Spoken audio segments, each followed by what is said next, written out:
ఎవరికి తెలియదు రామకథ, నువ్వు మళ్ళా మొదలు పెట్టావేంటయ్యా అంటే, ఈ తప్పు నాది కాదు రాముడిదే అని చెప్పాడు అనర్ఘ రాఘవన్ రచించిన మురారి. ఇప్పటికే చస్తున్నాం రామాయణాలు చదవలేక. ప్రతివాడు రామకథ రాస్తాడండి. మళ్ళా నువ్వెందుకు రాశావంటే, ఎంత మంచి మాట చెప్పాడో చూడండి మురారి.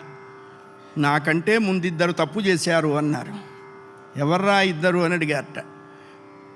మంచి గుణాలన్నీ కట్టగట్టుకొని రామచంద్రమూర్తి దగ్గరికే వెళ్ళటం మంచి గుణాల తప్పు. ఇన్ని మంచి గుణాలు రాముడు ఒక్కడే కలిగి ఉండటం రాముడు తప్పు. మనకి పారేయచ్చుగా. అదొక్కటి ఇవ్వడు, మిగతా పనికిమాలవన్నీ ఇస్తుంటాడు. మనం అదే బ్రహ్మాండం అనుకొని తిరుగుతూ ఉంటాం. గార్ధవంబునకేల గంధంపు వాసన మార్జాలమునకేల మల్లెబంతి చెప్పాడుగా ఆయన. అయోధ్య నగరాన్ని రాజధానిగా చేసుకుని దశరథుడు రాజ్యపాలన చేస్తున్నాడు. ఏకకాలంలో 10 దిక్కులకి రథాన్ని నాన్ స్టాప్గా వితౌట్ ఎనీ బ్రేక్గా నడిపేవాడు కాబట్టి దశరథుడు అన్నారు. మనకు అనుమానం, అయితే గిన్నిస్ బుక్లోకి ఎక్కలేదే అని. ఆ దిక్కుమాలిన బుక్ అప్పుడు లేదు కాబట్టి ఎక్కల, ఉన్నా ఎక్కేవాడు కాదు. ఆయన కాదండి, మనమందరము దశరథులమే అని చెప్పింది. ప్రతివాడి శరీరంలో 10 రథాలుంటాయి. జ్ఞానేంద్రియాలు 5, కర్మేంద్రియాలు 5.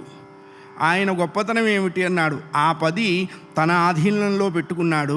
మనం వాటి ఆధీనంలో ఉండటానికి అలవాటు పడ్డాం. నీళ్లల్లో పడవ, పడవలో నీళ్లు. 3 భార్యలు ప్రతివాడికి ఉంటారు. ఇంత ఆలస్యంగానే చెప్పేది. కనీసం 20 years బ్యాక్ చెప్పినా 8 క్లాసిఫైడ్స్లో వేసేసేవాళ్ళం.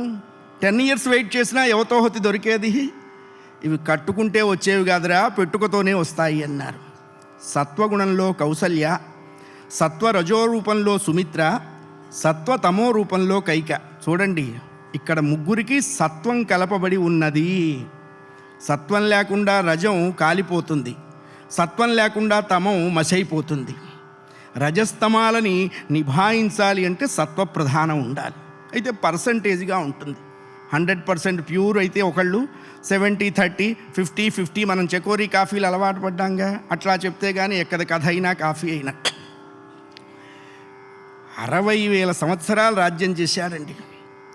ఆ వంశానికి చాలా పేర్లు ఉన్నాయి. సూర్యవంశము, ఇక్ష్వాకు వంశము, ఇనవంశము, రఘువంశము. మా చాగయ్య గారు దినమణి వంశ తిలకలావణ్యాన్ని కీర్తించారు. ఎక్కడిది ఈ వంశారంభం అని?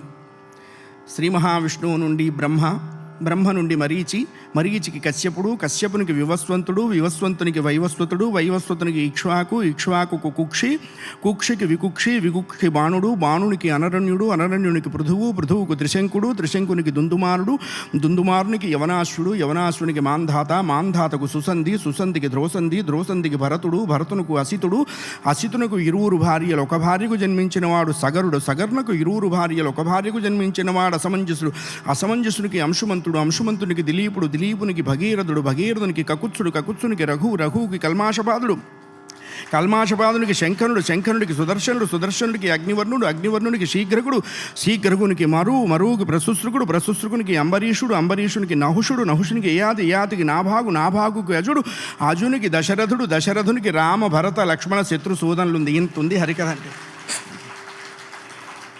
అయ్యా, అటువంటి దశరథుడు 60,000 సంవత్సరాలు రాజ్యం చేసి, ఎంతవాడికైనా ఏదో చింత ఉంటుందిగా. భగవంతుడు అందరికీ అన్నీ ఇవ్వడు. అందరికీ అన్నీ ఇస్తే వాడిని మర్చిపోయే ప్రమాదం ఉంది. ఎంత గొప్పవాడికైనా అంత పక్కన రాస్తాడు. అందుకనే చితి మృతకళేవరాన్ని దగనం చేస్తుంది, చింత బ్రతుకున్న కట్టెనే కాల్చేస్తుంది. ఏమిటండి దశరథుడికి సంతానం లేదు.